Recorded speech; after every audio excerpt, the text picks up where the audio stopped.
I worked night shift at St. Albans Regional for almost 6 years before I was assigned to Ward 42, and I want to say that upfront because what I'm about to describe is not the kind of thing I would have believed if it came from someone with less time on the floor. I am not a nervous person. I have watched people die in front of me. I have stayed calm during code blues, during family screaming, during the small private collapses that happen on long-term care floors at 3 in the morning. I am writing this down because I was asked to by someone who is no longer at the hospital, and because I have started to notice that the version of events I gave to administration is not the version that exists in the system anymore. Ward 42 was on the 4th floor of the East Wing, which I mentioned because the hospital only had 3 above-ground floors in that wing when I was hired in 2019. The East Wing was built in 1978, renovated in 2004, and the elevator panel inside it had buttons for B, 1, 2, and 3. There was no 4th floor. I rode that elevator probably 8,000 times before the night I was floated up to cover a sick call. And on that night the panel had a 4th button, unlit, slightly recessed, and the charge nurse on the phone told me to press it and report to the desk on 42. She said it like it was a normal sentence. She said it the way you would say go to pharmacy or go to imaging. I assumed I had simply never paid attention to the panel before. That is the thing about working in a building for years. You stop seeing it. The elevator took longer than it should have. I remember watching the floor indicator go from 3 to a small dash, then to 4, and the dash stayed for what I counted as 11 seconds. When the doors opened, the air smelled correct. That is the only way I can describe it. Hospitals have a very specific scent profile. A layered thing made of disinfectant, warm linen, plastic tubing, and the faint sweetness of the cafeteria vents. Ward 42 had all of those notes in the right proportions, which surprised me because I had expected it to smell stale or unused. It smelled like a floor that had been running for decades. The corridor was lit at the standard nighttime level, which in our hospital meant the overheads were dimmed to about 40%, and the wall sconces near each room were on full. The flooring was the same gray speckled vinyl as every other ward. The handrails were the same beige. Everything was correct in a way that I would later find more unsettling than if anything had been wrong. I walked to the nurse's station and signed in on the tablet, and the tablet recognized my badge and loaded my assignment without delay. 12 patients. Standard med-surg overflow. A printed census sheet was waiting for me on the desk, still warm from the printer. The nurse I was relieving was a woman named Pell, which I noted because I had never met a nurse named Pell at our hospital, and our hospital is small enough that I knew most of the night staff by sight. She gave me report in the standard SBR format, moving through each patient with the kind of efficiency that takes years to develop. She mentioned medication times, drain outputs, family contacts, code statuses. She mentioned that the patient in 42-7 had been confused earlier in the shift but had settled. She mentioned that the patient in 42-221 was a fall risk and that the bed alarm had been tripped twice. She did not mention anything about the ward itself. When I asked her how long she had been working on 42, she said, without looking up, that she had been there since the ward opened. I asked when that was. She said she didn't remember exactly. She said it the way you would answer a question about the year you bought a particular pair of shoes. After she left, I did my walking rounds. This is the part I have gone over many times, because it is where I first noticed something I could not explain in clinical language. The rooms were numbered 42-1 through 42-12, evenly spaced down the corridor, 6 on each side. I started at 42-1 and worked my way down. Each patient was in their bed. Each patient was breathing. Each patient had the correct identification band, the correct chart at the door, the correct IB setup if applicable. I checked every line, every drain, every monitor. Everything was in order. But when I reached 42 to 12 and turned around to walk back to the station, the corridor behind me had 13 doors on each side. I counted twice. The numbers now ran from 42 to 1 to 42 to 26. I want to be clear about what I did next, because in retrospect, I think this is where I made my first mistake. I did not call anyone. I did not flag it. I told myself I had miscounted on the way down, that I had been distracted, that the dim lighting had played a trick on me. I walked back to the nurse's station and sat down and opened the electronic chart system, and the system showed me 12 patients, only 12. The extra rooms, if they were rooms, were not in the census. I told myself I would walk the corridor again at the top of the next hour and recount. At the top of the next hour, the corridor had 12 doors on each side again. 24 total. I counted 3 times. I went into every room. The patients in 42-1 through 42-12 were the same patients I had seen at the start of shift. The other 12 rooms were empty, with stripped beds, folded linens, and the faint blue glow of standby monitors. I checked the whiteboard at the station. It still listed 12 patients. I checked the printed census. 12. I checked the room assignment screen. 12. The empty rooms existed physically, but not administratively. I made a note in my personal notebook, which I always carried in my scrub pocket, and I wrote down the time and the count. I underlined the count. The first call light came on at 1:47 in the morning. It was room 42, 9 to 1.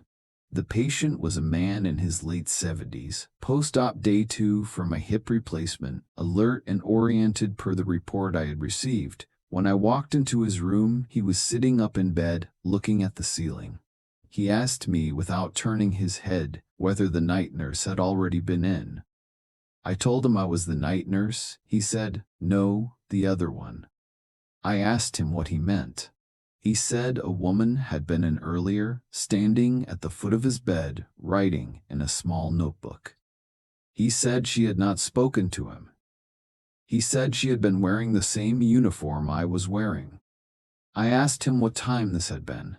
He said he wasn't sure, but the clock on the wall had said 1047. I looked at the clock on the wall.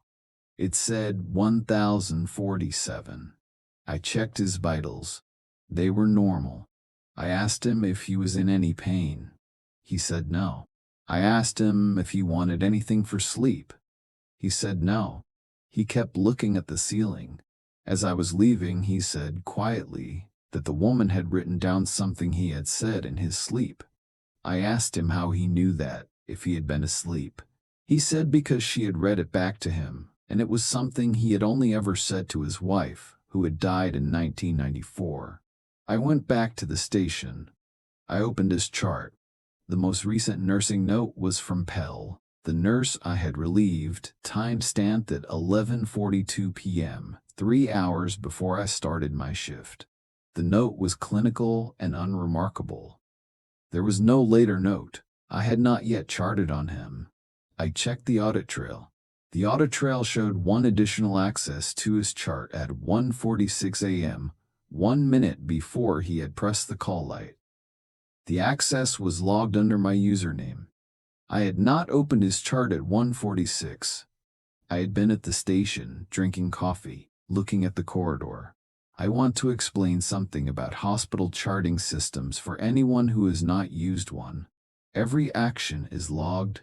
Every time you open a chart, every time you click a tab, every time you scroll, the system records it with a timestamp and your user ID. It is one of the most surveilled environments in any workplace. If the system says I opened a chart at 1046, then either I opened it or someone used my credentials or the system is wrong. None of those 3 options were comfortable. I logged out and logged back in. I changed my password. I went and stood in the corridor and watched the rooms. Nothing moved. The call lights stayed off. I walked the corridor again. 24 doors, 12 patients. Everything correct. At 2:30, the patient in 42-7 began calling out. She was an elderly woman, admitted for dehydration and observation. According to report, she had been confused earlier and had settled.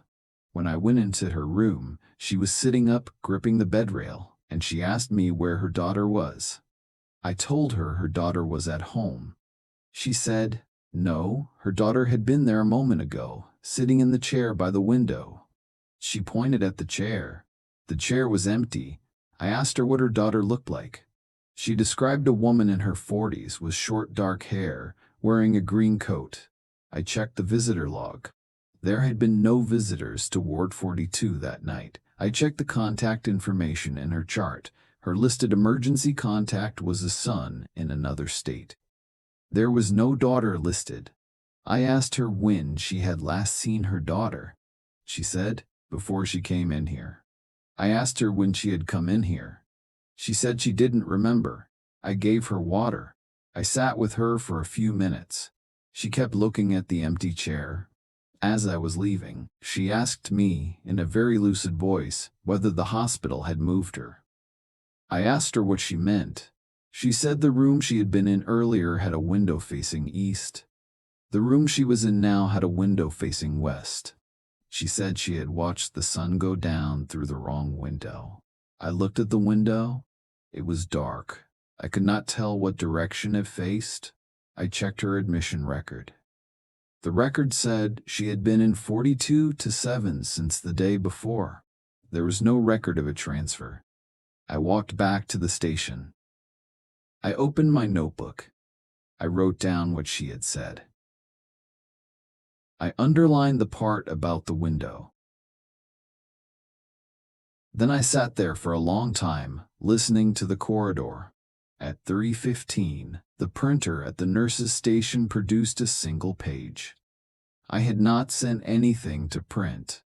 The page was a census sheet. It listed 12 patients, the same 12 I already had.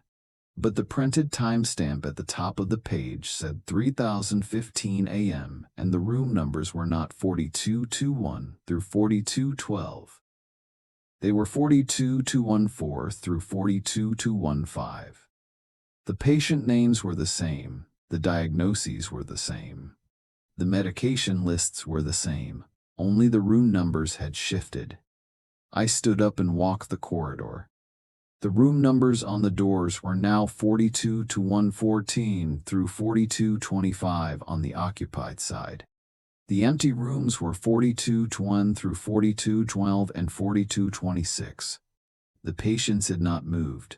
The rooms had been renumbered. Every door placard, every chart holder, every bedside whiteboard. All of them said the new number. The whiteboard at the station had also updated, but I had not seen it update. It had been correct 15 minutes earlier, and now it was different, and the change had happened without sound or motion. I want to describe what I did next, because I think it is important. I did not panic. I went to the supply closet and got a roll of medical tape. I tore off 12 small pieces. I went to each occupied room and stuck a piece of tape on the door frame at exactly waist height. On each piece of tape, I wrote the patient's last name and the original room number, 42-1 through 42-121 through 42-12. Then I went back to the station and sat down and waited. At 3:47, the call light came on for room 42-9. I walked down the corridor. The door now said 42-222. The piece of tape I had placed on the doorframe was gone, not removed. Gone. There was no residue, no torn corner, no mark on the paint. The door frame looked as if nothing had ever been there. I went into the room. The man was sitting up again, looking at the ceiling. He asked me whether the other nurse had been back. I told him no. He said she had been. He said she had written down something else he had said in his sleep.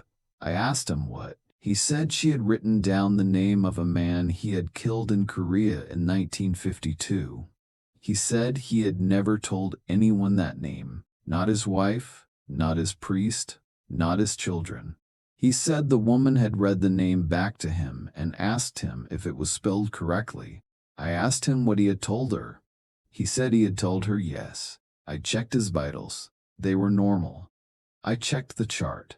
There was a new nursing note, timestamped 3:46 a.m., logged under my username. The note read, "Patient resting comfortably, denies pain, denies confusion." I had not written that note. I had not been in the chart. I checked the audit log. The note had been entered from a workstation on Ward 42. There was only one workstation on Ward 42. It was the one I was sitting at. I had been sitting at it the entire time the note was being written, and I had not touched the keyboard. I walked back to the station. I picked up the phone. I called the supervisor's line. The phone rang 7 times and was answered by a woman who was not the supervisor. She did not give a name. She asked me what I needed. I told her I was the nurse on Ward 42 and I needed to speak to the night supervisor. There was a pause. She asked me to repeat the ward number. I repeated it.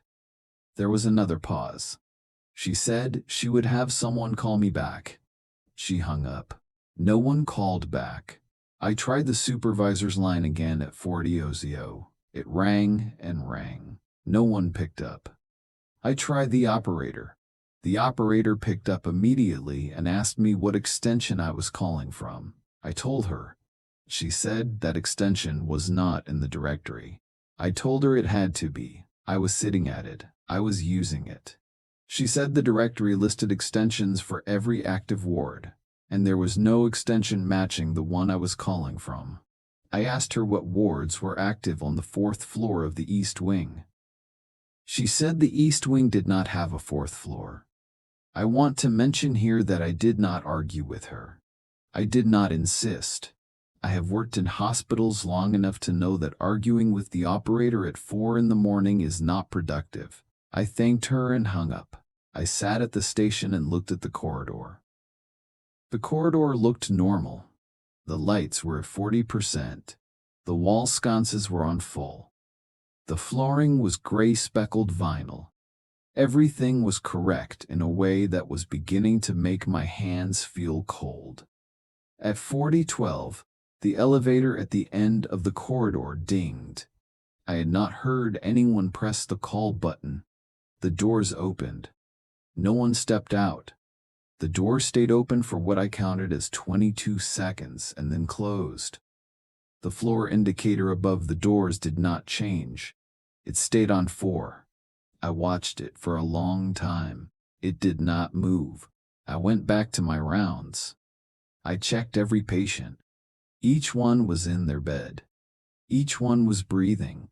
The man in what was now 4222 was asleep, or appeared to be asleep. The woman in what was now 42-20 was sitting up, looking at the empty chair by the window. She did not turn her head when I came in. I asked her if she needed anything. She said her daughter had come back. I asked her where her daughter was. She said her daughter was standing behind me. I turned around. There was no one there. The corridor outside her door was empty. I turned back to her. She was smiling. She said her daughter had something to show me. I asked her what. She said her daughter wanted me to look at the window. I looked at the window. It was dark.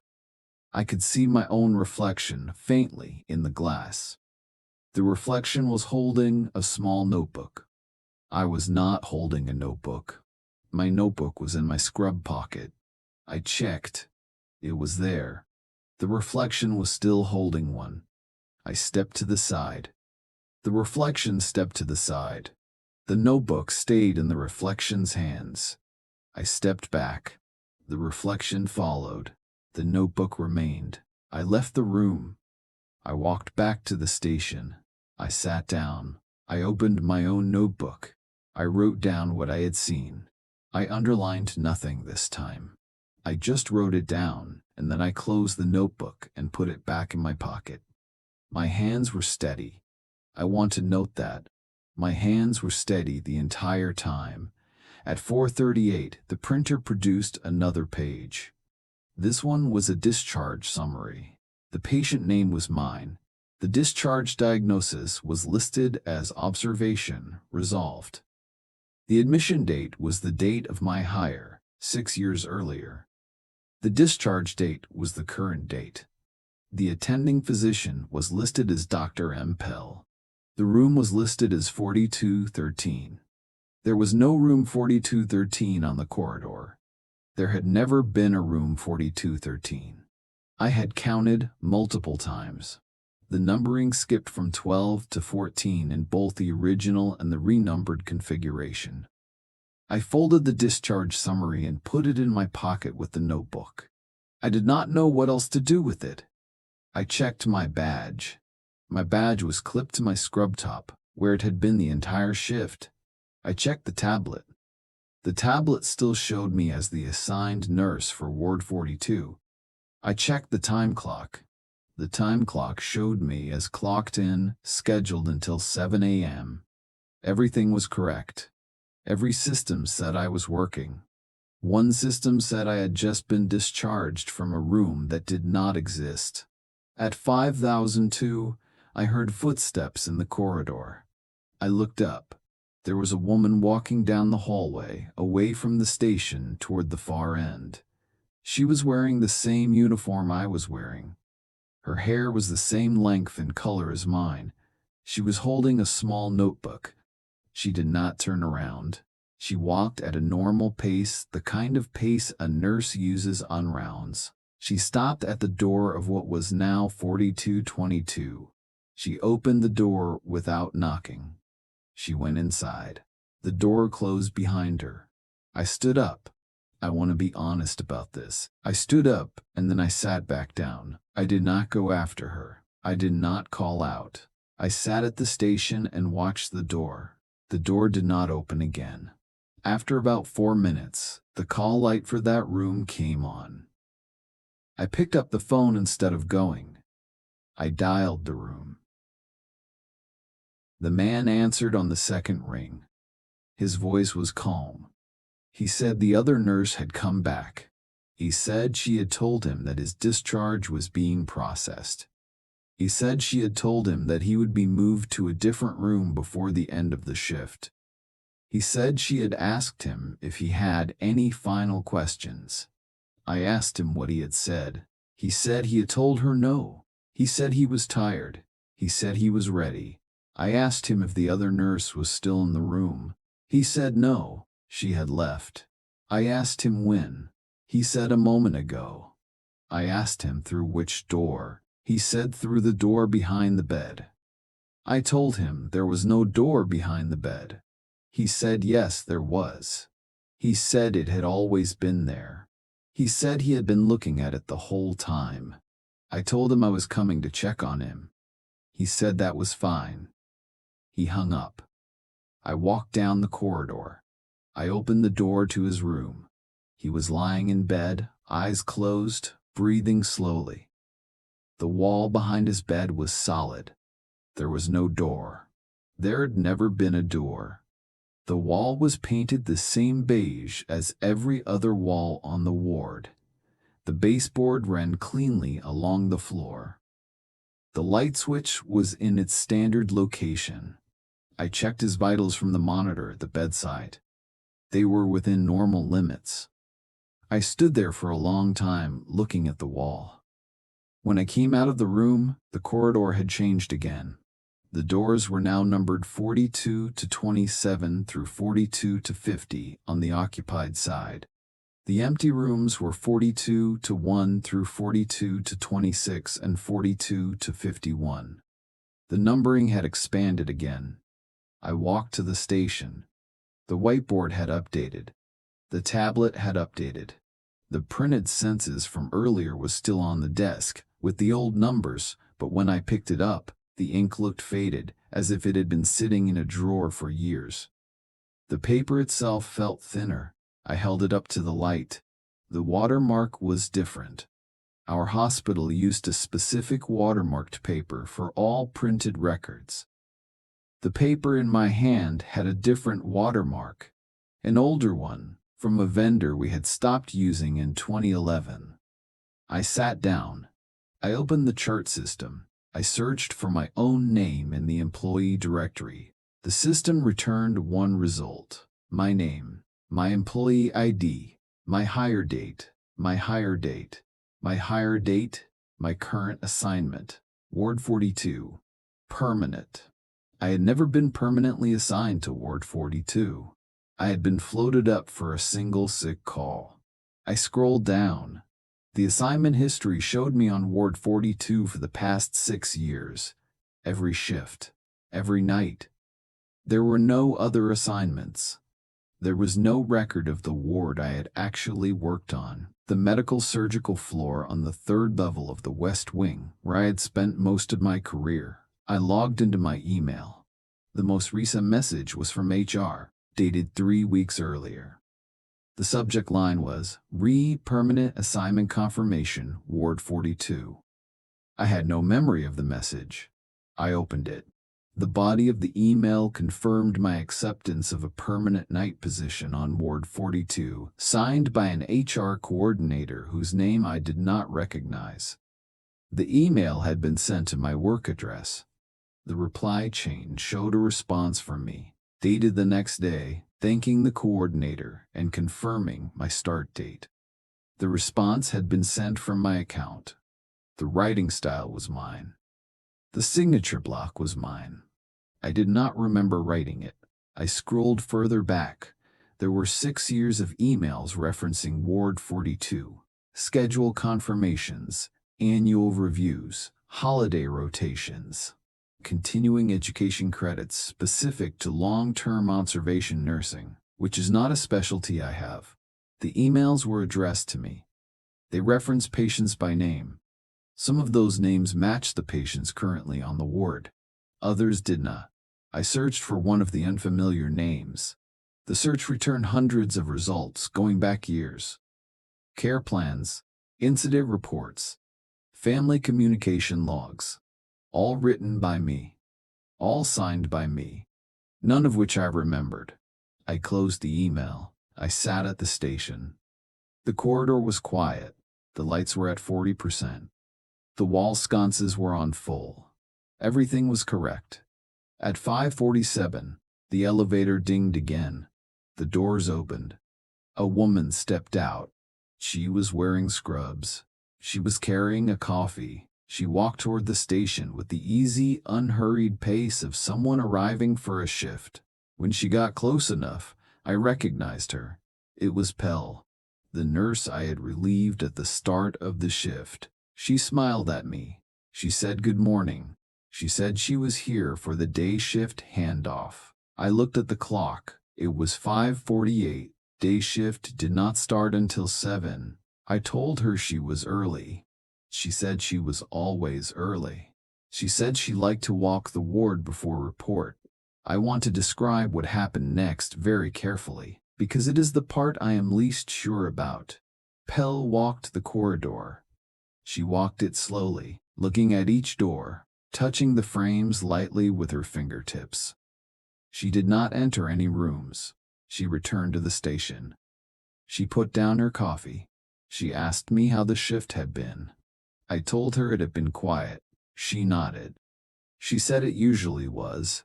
She said Ward 42 was a quiet ward. She said the patients here did not require much. I asked her how long she had worked on Ward 42. She said since it opened. I asked her when that was. She said she didn't remember exactly. She said it the same way she had said it at the start of the shift, with the same intonation, the same small pause before the word exactly. I asked her if she remembered the hospital before Ward 42. She looked at me. She said there had always been a Ward 42. She said it had always been here. She said the only thing that changed was who staffed it. I asked her what she meant. She did not answer. She picked up her coffee. She walked to the chair behind the station and sat down. She opened the chart system. She began to chart. I watched her over her shoulder for a moment. She was charting on patients I had not seen. The names on her screen were not the 12 names from my census. They were different names. 24 of them. The room numbers ran from 42 to 27 to 42 to 27 to 42 to 50. I asked her where my patients were. She did not look up. She said they had been discharged. I asked her when. She said during the night. I told her I had not discharged anyone. She said the system had. She said the system had. She said the system did that sometimes. She said it was nothing to worry about. I went and walked the corridor. The rooms were empty. All of them. The beds were stripped. The monitors were on standby. The whiteboards were blank. The patients I had cared for through the night were gone. There were no signs of transfer. No discharge papers in the chart holders. No housekeeping carts. No used linens in the hampers.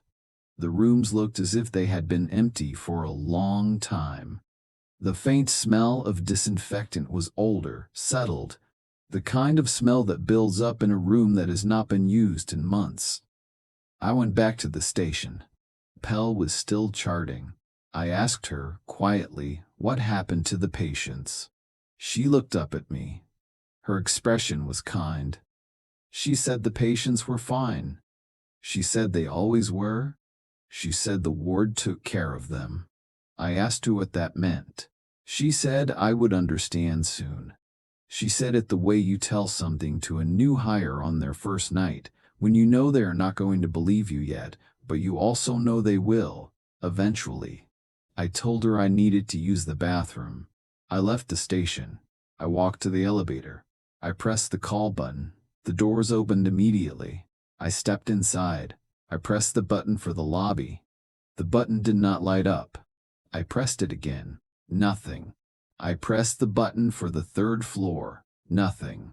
I pressed the button for the second floor. Nothing. The only button that would light up was the one for the fourth floor. I pressed it. The doors closed. The elevator did not move. After about 30 seconds, the doors opened again. I was still on the fourth floor. The corridor outside the elevator was the same corridor I had just left. Pell was still at the station, charting. She did not look up. I stepped out of the elevator. I walked back to the station. I sat down across from her. I asked her, calmly, how I was supposed to leave. She said the shift ended at 7. She said I could leave then. I asked her if she was sure. She said yes. She said the elevator would work at 700 and she said it always did, for whoever was leaving. At 6:30, I went back into my notebook. I read through everything I had written during the shift. The pages were there, in my handwriting, with my underlines and my times. But there were also pages I had not written. Pages between the ones I remembered. Notes in my handwriting describing patients I had never met. Conversations I did not remember. Events from earlier shifts that I had not worked. The dates on those pages went back years. The handwriting was identical to mine. The pen pressure was identical. The small habits I have when I write, the way I cross my sevens, the way I dot my I's slightly to the left, all of those were present. The pages were not forgeries. They were my pages. I just did not remember writing them. I closed the notebook. I put it back in my pocket. I sat at the station and waited. At 6055, Pell stood up. She gathered her things. She said she was going down to the cafeteria for breakfast. She asked me if I wanted anything. I said no. She smiled. She said the elevator would be working now. She walked to the elevator. The doors opened. She stepped inside. She pressed a button. The doors closed. The floor indicator above the doors moved. It went from 4 to 3 to 2 to 1 to L. The elevator left. I sat at the station. At 7, the corridor lights came up to full brightness. The wall sconces dimmed. The day shift sound profile began, even though there was no one else on the ward. Distant phones ringing. The faint chatter of an overhead page. The hiss of an HVAC adjustment. All of it without source. The ward was performing the morning in detail for an audience of one. I walked to the elevator. I pressed the call button. The doors opened. I stepped inside. I pressed the button for the lobby. The button lit up. The doors closed. The elevator descended. The floor indicator moved correctly. When the doors opened, I was in the lobby of the East Wing, exactly where I expected to be. The morning light was coming through the windows. The gift shop was opening. The volunteer at the information desk waved at me. I walked to my car. I drove home. I slept for 4 hours. When I woke up, I checked my phone. There was an email from HR confirming my schedule for the following week. I was assigned to my regular floor, the medical surgical unit on the 3rd level of the West Wing. There was no mention of Ward 42. I checked my email history. The 6 years of correspondence about Ward 42 were gone. The folder was empty. The discharge summary I had folded into my pocket was still there, in the pocket of my scrubs in the hamper. I took it out. The paper was blank. The text had faded completely. The watermark was the current one. I went to work that night. I worked my regular floor. Everything was normal. The patients were familiar. The supervisor was the supervisor I knew. The corridors were the corridors I knew. I did not mention Ward 42 to anyone. I did not file an incident report. I did not know how to write one that would not sound deranged. A week later, I rode the elevator in the East Wing. The panel had buttons for B, 1, 2, and 3. There was no 4th button. I rode the elevator several more times that night and several more times the next week, and the 4th button did not appear. I told myself it had never been there. 3 months later, I was floated up to cover a sick call. The charge nurse on the phone told me to report to the desk on 42. She said it the way you would say go to pharmacy or go to imaging. I rode the elevator. The panel had a 4th button. It was unlit, slightly recessed. I did not press it. I rode back down to the lobby. I went to the supervisor's office. I told her I was sick and I needed to go home. She let me go. I drove home. I sat in my apartment with the lights off for a long time. The next day, I called HR. I told them I wanted to transfer to the day shift. They said there was a position available on a different floor in a different wing. I took it. I have been on day shift ever since. I want to mention one more thing, because it is the reason I am writing this down. About 6 weeks after I transferred, I was in the cafeteria for lunch. I saw Pell sitting at a table by the window. She was wearing scrubs. She was reading a chart. She looked exactly the way she had looked on the night I worked Ward 42. She did not appear to have aged. I watched her for a long time. She did not look up. Eventually, she finished her lunch, gathered her things, and walked toward the elevators in the East Wing. I followed her, at a distance. She got into an elevator. The doors closed. I watched the floor indicator. It went from L to 1 to 2 to 3 and then to a small dash. The dash stayed for what I counted as 11 seconds. Then the indicator went dark. I waited for the elevator to come back down. When it did, the doors opened. The car was empty. The panel had buttons for B, 1, 2, and 3. There was no 4th button. Last week I was reviewing my pay stubs for tax purposes. I noticed that for one pay period, 6 years ago, my unit assignment was listed as 42 EAST. I had never noticed it before. I logged into the HR portal and looked at the full assignment history. That single entry was the only anomaly. Every other entry showed my correct unit. I tried to click on the 42 EEST entry to see the details. The link opened a page that loaded for a moment and then redirected me to the main dashboard. I tried it again. Same result.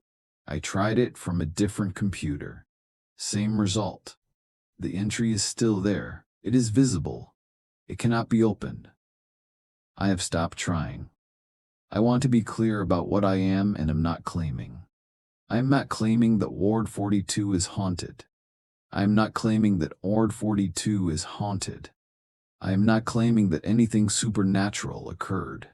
I am claiming that for one shift, in a hospital where I have worked for over 6 years, I cared for 12 patients on a floor that does not exist, in rooms that renumbered themselves, under a system that generated 6 years of records I did not produce, alongside a colleague whose start date no one can specify, and that when I left, the records were quietly removed from every system except one, which still cannot be opened.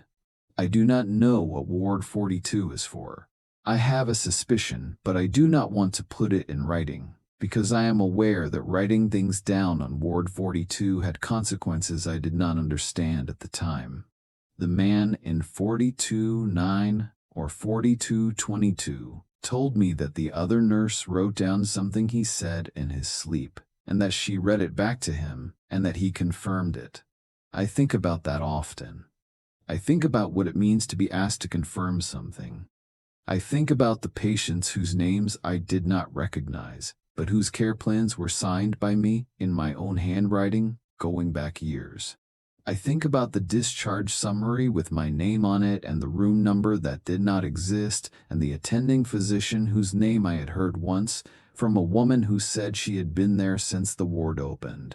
I think about the small piece of medical tape I placed on the doorframe of room 42-9, the one that was gone without a trace, and I think about what it would mean for an environment to remove evidence at that level of detail.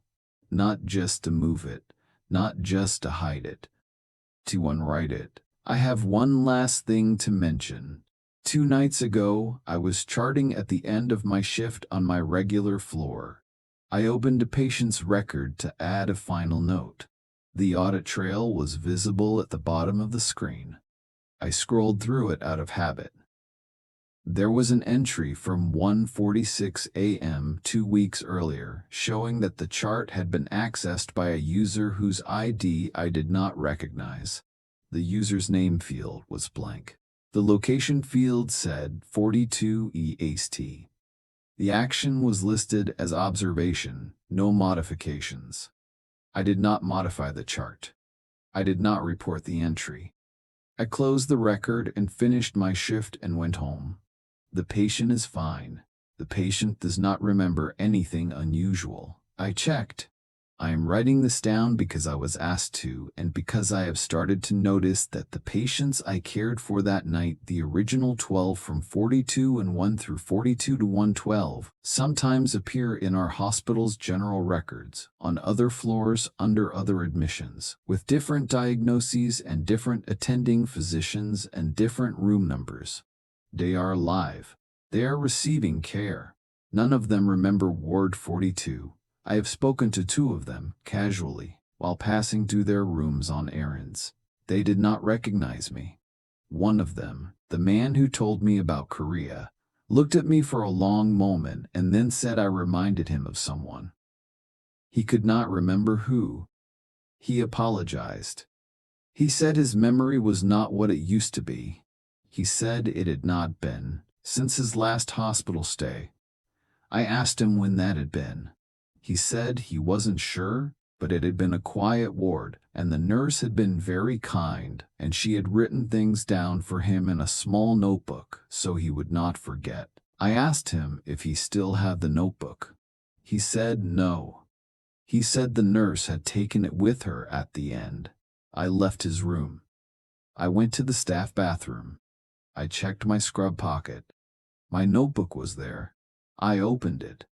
The pages I remembered writing were there. The pages I did not remember writing were also there. And at the very back, on a page I had not seen before, in my own handwriting, was a list of 12 names. None of them were the names of the patients from that night. All of them were names I did not recognize. Above the list, in my handwriting, was a single line. It said, "Next rotation." I closed the notebook. I put it back in my pocket. I went back to work. I finished my shift. I went home. I have not opened the notebook since. I can feel it in my pocket every time I put on my scrubs. I have considered throwing it away, but I am not certain that would change anything. The list is in my handwriting. The handwriting is mine. Whatever wrote it used my hand to do it, and my hand is still attached to me, and I still go to work every night, and the elevator panel in the east wing still has buttons for B, 1, 2, and 3. For now.